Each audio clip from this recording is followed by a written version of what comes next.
Hey, good morning, VC. Jeff here. I got one thing in that I wanted to show, and then I've been listening to some deeper stuff on my things. I figured I'd share some of that, but I wanted to wrap up this one thing that I went through couple weeks ago, since we're talking Amazon. So a couple weeks ago, what was it? On Prime Day, I had shown how I had bought the Garth Brooks box sets. There was 3 of them, and get all 3 box sets, 5 records and 7 CDs a piece or something. Well, 7 records if you count the 3 live albums. The 3 different box sets for $20, $19 and change. Now, at the time that I received them and did the video, I had not done all the research on them. I had done some minor research on what all was contained in all of them. Wasn't at that point decided what to do. I asked for your help, and I'm just wanting to kind of go over what I ended up doing. So yeah, the 3 box sets. One of them is analog, so it's got all the analog original recordings. Got the on vinyl, and then you got the original on CD, and then you have the digital, which basically is the digital remixed and remastered, and that's also vinyl versions of that plus CD versions of the remixed and remastered. And then you have the ultimate, which is actually the one that I ended up opening. And the reason was, I'm sorry, the limited, it's not the ultimate, the limited.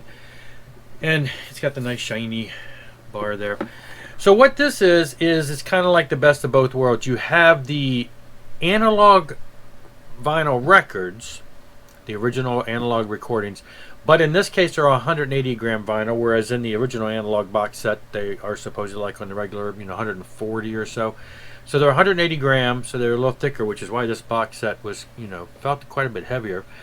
And then the CDs are the remixed and remastered versions. So you have the digital remix versions and the analog vinyl versions, and then it comes with the poster. And so this is the one that I opened. I took the records out. I'm not going to pull those out. So it has all the CDs in here. And like I said, then there's a poster in here of the box set itself. So that's what I did. The other 2, I have pretty much decided I'm probably going to let them go. I already have one that is slated for potentially going to be moved on, and then the other one, I don't know, maybe I have a contest or something. Somebody suggested I do that, but that's all for that. I just want to kind of clear that up, because that was something I'd asked for everybody's kind of help on that, and I just want to let you know what I ended up doing. I did open them and did listen to them. I've listened to all the albums. One of them, to me, is a little more twangy country, the kind that I'm not as much of a fan of. I mean, his voice has kind of got that to it, but most of the other ones, actually, I really enjoyed. Their borderline, they're kind of southern rocky at times, not so much, but I love the stories of country music. I love how they're heartfelt, and just they tell stories, and I enjoyed them. So I can't say I'm opposed to them at all. So glad to have it. So Amazon, another one of those deals where I got the thing from camel.com, and it was, hey, this album is $10, and I looked at it and it was like minor mark, what did it say? Minor mark on disc and mark on packaging or something like that. I'm thinking, well, the people who write those remarks don't always know what they're talking about. They don't always get them right. I figured I'd take a chance. $10 to get the new red, the newer, edition on red vinyl. So it came. It still had the shrink wrap on it, but it was opened. So that kind of tells me somebody must have got this and returned it. I don't know if that was the case. And then they had, on the shrink wrap, they had one of those like plastic circle stickers that folded around here like this. But even that was 90% split. And it was on mainly the shrink wrap. So when I went to peel the shrink wrap off, that sticker just barely held onto the edge of the album, and it came right off. So the cover has, like, it's got like maybe a little ding there on the nose. Just looks like somebody kind of bumped it. The only thing I'm thinking of that they talked about being slightly damaged is it is split just a little, though, and I don't know, somebody's gonna be picky about that. It's got a little, you can't even hardly see it, split seam right there on the inner sleeve, not on the album, just the inner sleeve.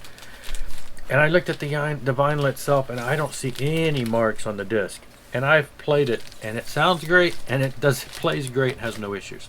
So yeah, I'm going to call this another score, a $10 Poison album, $10 shipped. So can't really beat that. So, but I don't have any Poison on vinyl, and so this is my first one. Of course, I want to get a lot of their stuff. So that came in. Now, for the past week or so, and I guess if you're following me on Instagram, you probably see this, and because some people do see that. And I actually had one guy, and this was maybe 2 weeks ago or so. He wrote and he said, "Man, what is it, Jeff? Are you on vacation or something? You sure are spinning a lot of records recently." Not so much of that.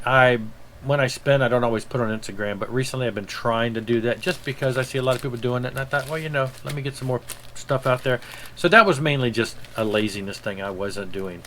So then recently I've been rearranging some of my records, mainly trying to organize them in some ways based on genre. Not so much, but as I've had my room tour and I've shown it before, I've got mostly mainstream hard rock and metal here, and then I have a section over there for what I would consider mainstream pop rock and some classic rock bands that are not quite metal enough for this. And then I've got some Christian pop, and then I've got Christian hard rock and metal.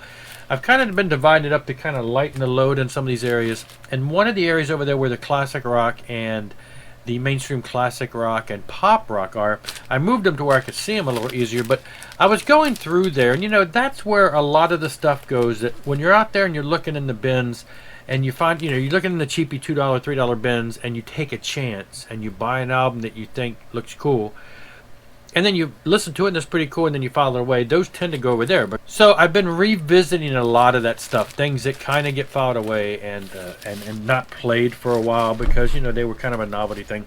So that's when it showed that it's been a week of just let's play a lot of that stuff. And so anyway, Spiders from Mars. This was an album I bought strictly because it looked cool. Had a big red spider on it. I literally did not connect the fact that Spiders from Mars was David Bowie's band. I mean, I kind of knew that. I'm not a huge David Bowie fan, but anyway, this was his band, and they went off and did an album. And it's it's that 70s kind of commercial, quirky rock, classic rock feel, sort of kind of a little more on the pop edge. But I dig it, and I've listened to it in the past, and I dig it, and I pulled it back out, and I still dig it. Another one I bought strictly because it looked cool. Rough Diamonds, bought it in the cheapy bin. I bought it strictly because they look like rockers. And I thought I'm going to take a chance. I did not realize that the band is made up of the former singer for Uriah Heep after he was removed from the band, I hear. And then the guitar player from Humble Pie. So you've got some classic rock roots here.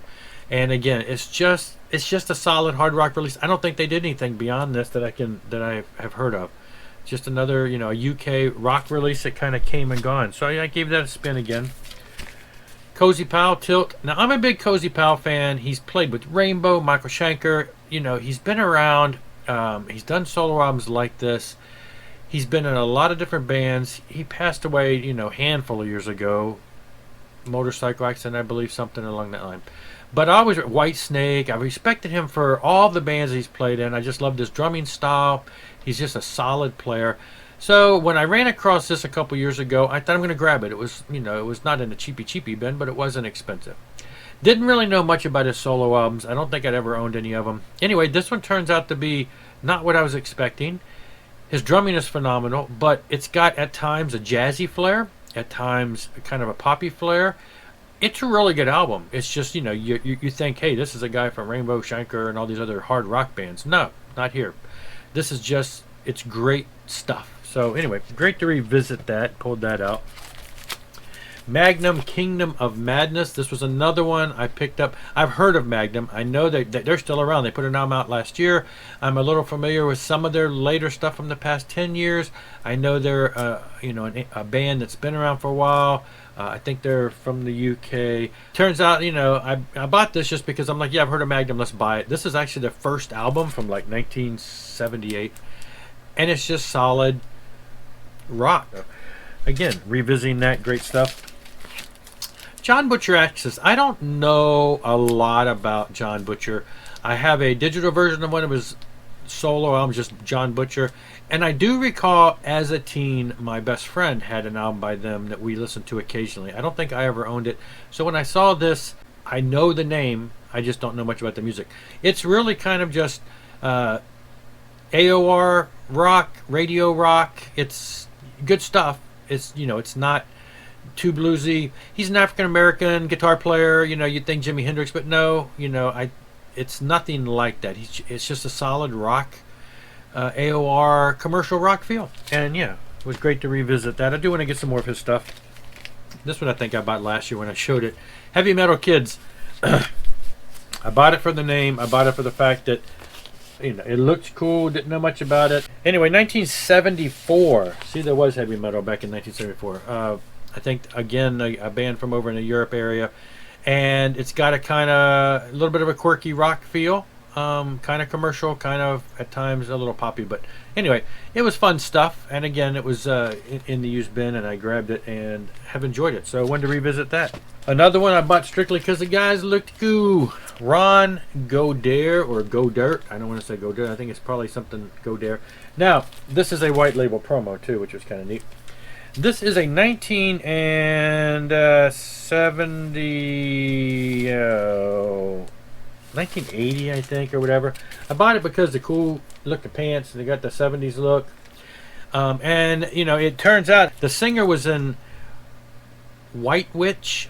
So, again, it's just a rock and roll release. Feels like something from the late 70s. And, you know, so I like to revisit that occasionally.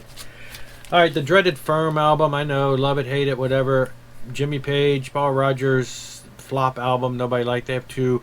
I bought both of them in the used cheapy bin a couple years ago, and you know, I like to visit them occasionally. It's not bad, but you know, you're looking for something big from names like Jimmy Page and Paul Rogers, and it's just kind of mid-level. It's good stuff though. This one I actually listened to just this morning, Stevie Nicks. Now, my wife's like, I didn't realize you had a Stevie Nicks album, The Wild Heart.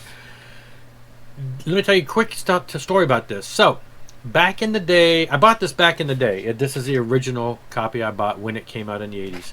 And in 84, I left my home and joined the military. And I took about 97% of my albums with me. I left a stack of albums at home that were either doubles or things that I just, you know, I had too many albums that I was taking with me to the Air Force. And this was one that I left at home. I left this at home. I left a couple Men at Work albums, a Michael Jackson album, Best of Eagles, a double copy of Double Platinum by Kiss, which I still have, which I found in somebody's garbage and realized now that it's got a lot of pops and cracks and I need to buy a new one. Albums like that, I had maybe a stack of 20 albums, and for some reason I cannot find the Michael Jackson album now, even though I know I saw it in the 90s because I pulled it out and showed my kids what a record player was in the late 90s. And my wife had one too, so we had two Michael Jackson Thriller albums, and I can't find either one of them. She also had some other albums by like Queen and Cars, and I don't know where they went. They must have got lost on the move. This one survived, and I don't think I've listened to it since I was a kid. I did try to listen to this when I first got a record player 4 years ago. It's got a slight little warble on it, and it kept skipping the needle, so I took it off. On my newer record player with the clamp down on it, plays fine. So I played it this morning. Cool stuff. Yes, Close to the Edge. Now this one, I went to the record store locally. I bought a bunch of records in the used bin. The guy says, he pointed to a stack of records on the floor behind me, a couple stacks. He says, go get you something from that pile for free. Saw this near the front. I grabbed it. Has a little stain on it. Records were in decent condition. Mild pops and cracks. I grabbed it, listened to it. Great stuff. Vandenberg Alibi. Now this again, I just happened to stumble across it in a cheapy bin, like $3. I know who Adrian Vandenberg is. I know of his work with Whitesnake. I know of his work on his own. I know he just came out with a new album, last year, 2020? I've listened to it. It's good stuff. And I just never owned any of his stuff. And so I grabbed this, and you know, I remember listening to it and thinking this is pretty good. And then I listened to it the other day, and I'm like, this is really good. Not only is it got some great shredding solos on it, it's very commercial AOR hard rock. I mean, this is the kind of stuff that was on the radio back when it came out in the 80s. And I don't know if this was really that big. I remember as a teen in the 80s hearing of him, but never really buying him. But this is the stuff that was just on the border of being too commercial for me wanting to necessarily buy. But nowadays I'm listening to it and I'm like, this is exactly melodic, what I would call metal, but it's probably not in most people's eyes. It's going to be more of a rock, hard rock, AOR hard rock, melodic. Anyway, I was blown away with this. I'm definitely going to be going out. I've seen some of his other albums in the not as cheap bin, but I'm probably definitely going to be picking up some more of this stuff because it was great stuff. But anyway, that was it. Those are some of the deeper dives into my collection, things that I don't pull out as often. So it's been a cool week of playing a lot of stuff that hasn't been visited for quite a while. Just wanted to share that. Thanks for watching. I will be back. I will see you later. Rock on and rock hard.